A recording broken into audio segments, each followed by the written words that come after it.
ওর মা বাবার দিকে পুলিশের লোকেরা সব তেড়ে আসছে, সেই মুহূর্তে পেছন থেকে ধাক্কা। আমি তখন ওর বাবা মাকে বলি যে ঠিক আছে চলুন তো দেখি কে আছে। তখন আমি তেড়ে যাই আর কাকু কাকিমাকে জিজ্ঞাসা করুন না আমরা তাদের ধাক্কা দিয়েছি না কি করেছি। গতকালকে তৃণমূল কংগ্রেসের পক্ষ থেকে কুণাল ঘোষ দাবি করেছিল অভয়ের মাকে ধাক্কা মেরেছে নাড়ুরা, অর্থাৎ কাদেরকে তিনি ইঙ্গিত করতে চেয়েছেন বা বোঝাতে চেয়েছেন তা নিশ্চয়ই গতকালকের আপনারা বুঝে গেছেন। আর আজকের কলকাতা পুলিশের পক্ষ থেকে কলকাতা পুলিশ কমিশনার মনোজ ভার্মা দাবি করেছে সমস্ত সিসিটিভি ফুটেজ খতিয়ে দেখার পর পুলিশের বিরুদ্ধে এই যে অ্যালিগেশন বা অভিযোগ উঠছে অভয়ের মাকে ধাক্কা মারা নিয়ে, অভয়ের মার উপরে যে আঘাত হয়েছে তার বিরুদ্ধে যে অভিযোগটা করছে গতকালকের থেকে কলকাতা পুলিশের বিরুদ্ধে, সেটা সম্পূর্ণ বা সর্বৈব মিথ্যা। এবং যারা এই অভিযোগটা ছড়াচ্ছে বা যারা এই অভিযোগটা করছে কলকাতা পুলিশ তাদের বিরুদ্ধে তথ্য প্রমাণ সহকারে কঠোর অ্যাকশন নিতে চলেছে। পুলিশের যেটা অ্যালিগেশন হচ্ছে যে পুলিশ মেরেছে, সেই allegation CCTV footage, video footage, body ক্যামেরার ফুটেজ, ওখানে ড্রোন থেকে সার্ভেলেন্স হচ্ছিল তার ফুটেজ দেখা হচ্ছে, বিভিন্ন অ্যাঙ্গেল থেকে ফুটেজ দেখা হচ্ছে।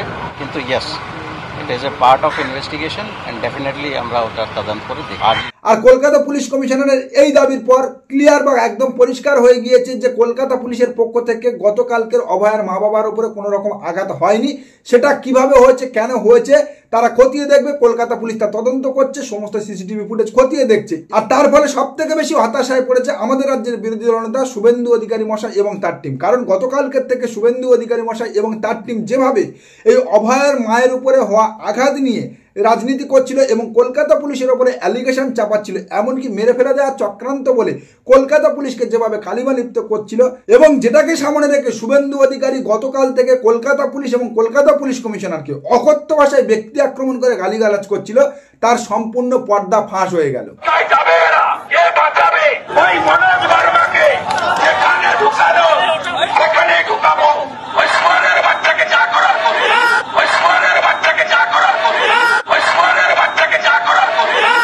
দেখুন, শুভেন্দু অধিকারীর ডাকা এই অভয়ের মা বাবাকে সামনে রেখে সো কল্ড পতাকাহীন রংহীন এই নবান্ন অভিযানে বাম কংগ্রেস সমর্থন করেনি, জুনিয়র ডক্টরস ফ্রন্ট রাস্তায় নামেনি এবং অভয়া মঞ্চ কোনোভাবে এই আন্দোলনকে পাত্তা দেয়নি বা এই অভিযানকে পাত্তা দেয়নি। এবং সব থেকে বড় কথা, ভারতীয় জনতা পার্টি শুভেন্দু অধিকারীর দল এই অভিযানকে স্বতঃস্ফূর্ত বা পূর্ণাঙ্গ সমর্থন করছে না বা করবে না, সেটা খুব ভালোভাবে বুঝে গিয়ে শুভেন্দু অধিকারী, যিনি 60 জন বিধায়ক নিয়ে উত্তরকন্যা অভিযানের হুমকি বা হুঁশিয়ারি দিয়েছিল, তাকে মাত্র 20 জন বিধায়ক এবং কিছু তৈলমর্দনকারী নিয়ে গতকালকে রাস্তায় নামতে হয়েছিল।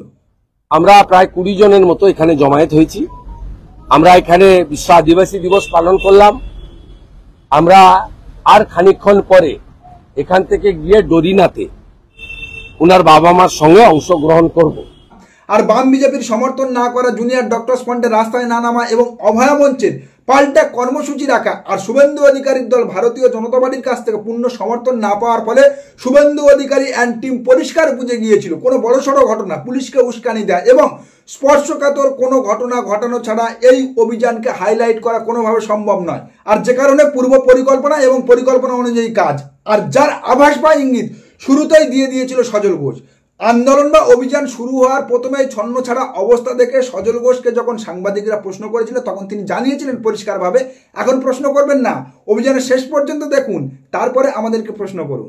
এখন তো সবে শুরু হচ্ছে, আপনি শেষটা দেখে তারপর কথা বলবেন। এখন তো সবে শুরু হচ্ছে, আপনি শেষটা দেখে তারপর কথা বলবেন। ব্যাস, পরিকল্পনা অনুযায়ী কাজ। যার উপরে কিছু ঘটলে বা যাদেরকে সামনে রেখে কিছু ঘটালে এই অভিযানটা হাইলাইট হবে বা এই অভিযান সার্থক হবে, সেটাই করেছিল ভারতীয় জনতা পার্টি। তার পরবর্তী চ্যাপ্টার তো আপনাদের সবার জানা, গুরুতর আঘাত, ইন্টারনাল হ্যামারেজ, মেরে ফেলার চেষ্টা, একাধিক পণ্ডিতের একাধিক বক্তব্য। কিন্তু যার উপরে এই আঘাত হয়েছিল তার গলার আওয়াজটা ঠিক সেই ঘটনার পর, সেই আঘাতের পরে তার গলার আওয়াজটা একটু আপনাদের শোনাবো, তাহলে আপনাদের বুঝতে সুবিধা হবে যে আঘাতটা ঠিক কোন জায়গা থেকে এসেছে। আমার মেয়েটাকে মেরেছেন, তথ্য প্রমাণ নষ্ট করেছেন, এখন আমাকেও মেরেছেন, এটা খুলুন প্লিজ। আমরা কথা বলতেও ভয় পায় আপনারা, দেখে একটুখানি দাঁড়া। আপনারা কি বোবা হয়ে গেছেন? হ্যাঁ, এটা TV9 বাংলার একটা ফুটেজ, যেটা TV9 বাংলা সংগ্রহ করেছিল অভয়ের মায়ের উপরে আঘাত হওয়ার ঠিক 10 মিনিট পরে। যে আঘাতের গুরুত্ব এতটাই ছিল, যাকে মেডিকেল সুপার স্পেশালিটি হাসপাতাল প্রাথমিক চিকিৎসা দেওয়ার পর ভর্তি নেওয়ার কোনো রকম প্রয়োজনীয়তা নেই, পরিষ্কার জানিয়ে দিয়েছিল। কিন্তু ভারতীয় জনতা পার্টি তাকে আগামীকালকের কল্যাণী এইমস হাসপাতালে ভর্তি করে ভিতরের আঘাত খতিয়ে দেখা বা ইন্টারনাল হ্যামারেজ খতিয়ে দেখার কথা ঘোষণা করে দিয়েছে।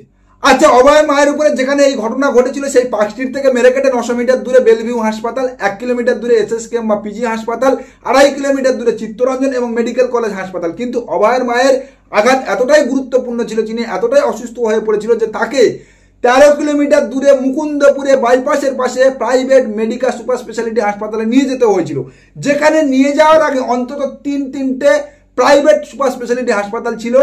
রুবি জেনারেল হাসপাতাল, ফর্টিস হাসপাতাল এবং ডিশান হাসপাতাল, কোনোটাতেই ভর্তি করা হয়নি। তাকে নিয়ে যাওয়া হয়েছিল মেডিকা সুপার স্পেশালিটি হাসপাতাল, যে মেডিকা সুপার স্পেশালিটি হাসপাতাল চলে ডক্টর কুণাল ঘোষের তত্ত্বাবধানে।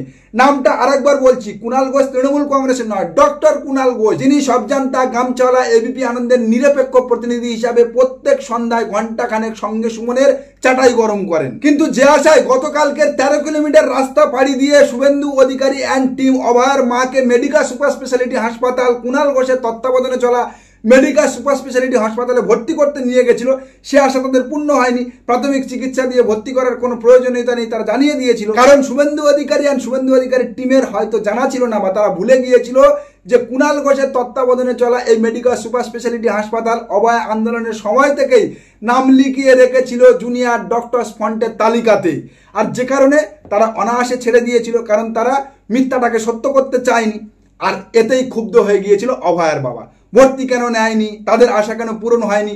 শটাং জুনিয়র ডক্টরসদের সেই আন্দোলনকে, জুনিয়র ডক্টরস ফ্রন্টের এই আন্দোলনকে তিনি বামেদের আন্দোলন দাগিয়ে দিয়েছেন। অভয়া মঞ্চ করছে, এটা তো পরিষ্কার বোঝা যাচ্ছে যে সিপিএম এর হয়ে অভয়া মঞ্চ রাজনীতি করছে, হ্যাঁ, শুরুতেই আমরাও এই দাবিটা করছিলাম। আমরা আমাদের একাধিক প্রতিবেদনে বলছিলাম জুনিয়র ডক্টরস ফ্রন্ট এবং অভয়া মঞ্চ যারা এই আন্দোলন করছে, অভয়া আন্দোলনের নামে একাধিক মিথ্যা অ্যালিগেশন ছড়াচ্ছে, মিথ্যা গল্প ছড়াচ্ছে, তারা প্রথম থেকেই বামেদের তাবেদারি করছে এবং বামেদের দ্বারা তাদের আন্দোলন পরিচালিত হচ্ছে। কিন্তু আপনি তখন মুখ খোলেননি, আপনি তখন ওখানেই ছিলেন, ওই আন্দোলনের হেড হয়ে, মাথা হয়ে একাধিক প্রেস বাইট দিচ্ছিলেন, আপনি তাদের মাথায় বসে নাচছিলেন। আজকের আপনি মুখ খুলেছেন, কারণ আজকের আপনি তাদের ছেড়ে বিজেপির ক্ষীর খাচ্ছেন। হাতরাস, উন্নাও, লখিমপুর খেড়ি, আশিপা, এই পশ্চিমবাংলায় আশিপার ধর্ষকদের সঙ্গে আপনি রাস্তায় হাঁটছেন আপনার কন্যার ন্যায় বিচারের আশাতে। আশিপার ধর্ষকদের যারা গলায় মালা দিয়ে বরণ করে নিয়েছিল তাদের কাছ থেকে আপনি আপনার কন্যার বিরুদ্ধে হওয়া অন্যায়ের ন্যায় বিচার চাইছেন। আসলে রাজনীতি নয়, রাজনৈতিক নেতা নয়, লাইট, ক্যামেরা, অ্যাকশন এবং সংবাদ শিরোনামে থাকা আপনাদের নেশা হয়ে দাঁড়িয়েছে, যেটা আপনাদেরকে দেখিয়েছিল জুনিয়র ডক্টরস ফ্রন্ট এবং সংবাদ মাধ্যমগুলো তৎসময়, যাদের মাথায় উঠে আপনারা নেচেছিলেন। আজকের সেই লাইমলাইটে থাকা আপনাদের একমাত্র পেশা হয়ে দাঁড়িয়েছে এবং একমাত্র নেশা হয়ে দাঁড়িয়েছে। না হলে সেদিনকে যারা প্রথম রাস্তায় নেমেছিল, সেই জুনিয়র ডক্টরস ফ্রন্ট, অভয়া মঞ্চ, যারা প্রথমে আপনার কন্যার হয়ে আওয়াজ তুলেছিল, প্রতিবাদ করেছিল, আন্দোলন শুরু করেছিল, তাদের হাওয়া খারাপ দেখে, তাদের অবস্থা খারাপ দেখে, পালে হাওয়া নাই দেখে আজকের আপনি দীর্ঘমেয়াদী ফসল তোলার জন্য, ভবিষ্যতের আখের গোছানোর জন্য ভারতীয় জনতা পার্টিতে কোন আক্কেলে পাল্টি মারেন, যারা একাধিক রাজ্যে ধর্ষণের ঘটনার সঙ্গে জড়িত, যারা একাধিক রাজ্যের ধর্ষকদের গলায় ফুলের মালা দিয়ে বরণ করে নেয়, তাদের সঙ্গে আপনি কিভাবে রাস্তায় নামেন, তাদের সঙ্গে কিভাবে আপনি রাস্তায় চলেন বা নবান্ন অভিযান করতে পারেন। অনেকে হয়তো আপনাদের ভাবে আপনারা দিকভ্রান্ত, আপনারা সময় সময় পাল্টি বক্তব্য রাখেন, আপনারা সময় সময় কথা ঘোরান, ভাবে হয়তো আপনাদের কন্যার সঙ্গে যেহেতু এই ঘটনা ঘটেছে, যেহেতু আপনারা সব থেকে বেশি আঘাতটা পেয়েছেন, সেহেতু আপনারা হয়তো দিকভ্রান্ত হয়ে উদ্ভ্রান্তের মতো ছুটে এমন কিছু করছেন বা এমন ঘটনা ঘটাচ্ছেন, এমন বক্তব্য রাখছেন। কিন্তু আসল কথা হচ্ছে আপনারা দিকভ্রান্ত নয়, আপনারা উচ্চাকাঙ্ক্ষায় উদ্ভ্রান্ত, যে কারণে ধর্ষকদের দলের হাতে আজকের আপনার কন্যার ন্যায় বিচারের কপিরাইট তুলে দিয়েছেন। নমস্কার, আজকের প্রতিবেদন এখানেই শেষ করছি। দেখা হচ্ছে আগামী কোনো প্রতিবেদনে। আমাদের প্রতিবেদন সম্পর্কে আপনাদের মতামত অবশ্যই জানান আমাদের কমেন্ট সেকশনে। সবাই ভালো থাকবেন।